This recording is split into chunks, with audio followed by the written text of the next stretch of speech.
Hey everyone, it's Angelica Allen here. Today I'm going to be talking about overwhelm because I feel there is so many people overwhelmed these days, kind of feeling like above their stress, like they are beyond just feeling stressed out. They're overwhelmed with life, with the things that they need to do, with the things that they want to do, with the things that are coming at them, right? All the stresses of life that were unexpected. And I feel that, it's really important for us to talk about this because, we do live in a world that, it's busy and there is so much going on, with things like, social media, coming at us with all this information that perhaps, like 50 years ago, we didn't have to deal with.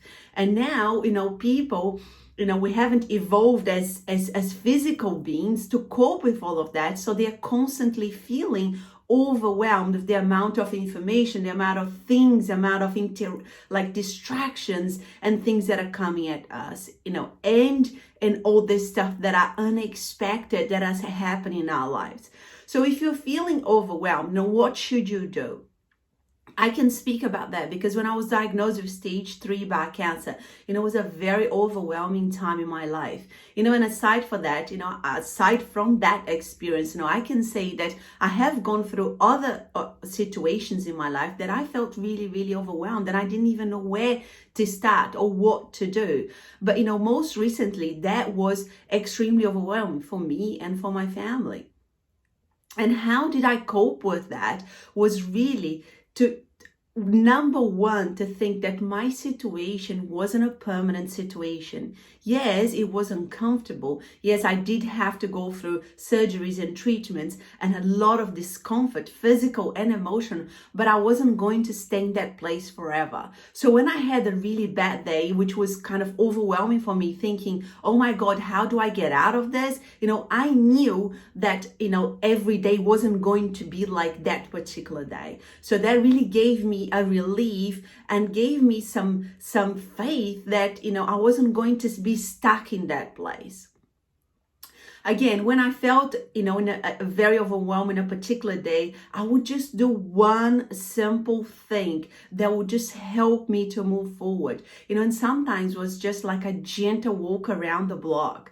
When we all have things that we can do that are reachable to us to do, that are free, that it's easy for us to do, but sometimes we feel that there is a resistance inside of us doing those things, like for example, going for a walk around the block because you're so stressed out, you're so overwhelmed that you can't get yourself doing it. But it's about making that as a habit for you to just go, okay, well, I need to go for that walk around the block every single day. So for me, that was extremely beneficial because once I started moving my body, I would get out of that state of so, tight and feeling physically, the feeling of being so stressed and overwhelmed. And that was incredibly helpful, even when I was going through chemo and when I was feeling sick and when I was feeling very, very unwell. I would always come back feeling better, always. So just do one thing that you can do, that only you can do, things that are so doable for you, that that you should be doing, but you are not doing. And I think the third thing, that when you are feeling overwhelmed, is just to really sit with it, and just think to yourself, it's okay to feel overwhelmed. Again, you're not going to be in that place forever. There is so much, people beating themselves up. I just shouldn't be feeling like that. I should be on top of things. I should be able to cope with everything.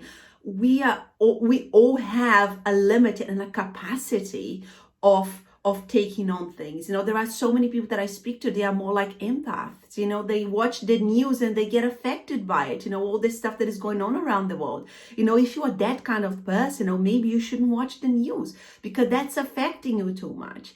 Or they want to solve their friends' problems or their family problem. They get too involved in that. Again, if you are that kind of person, or if you are feeling overwhelmed, perhaps you need to distance yourself a bit until you can ground yourself a bit. So it's just when you sit with it, you start understanding, how it's affecting you, where you are at, what's overwhelming you, as opposed to just keep pushing through and keep ignoring and not processing what's happening with you.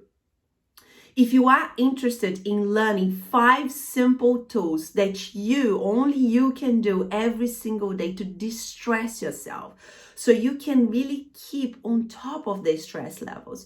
Look, a life without stress is an illusion. We all have stress in our lives, but it's not about trying to get rid of the stress and eliminate stress, but it's about how do you create resilience in your physical and your mental and your emotional body, so you can cope better with the stress, so you can respond better to stress. There is a link below to one of my courses, De-Stress Yourself Daily, which you're going to learn 5 simple tools that you can do every single day to help you to keep on top of your stress levels, so you don't get to the feeling of feeling completely overwhelmed. Okay, there is a link below that you can get access to this simple 5 videos, 5 tools that you can apply straight away into your life and feel a massive difference. Hope you enjoyed this video, and thank you for watching. I'll see you on the next one. Take care.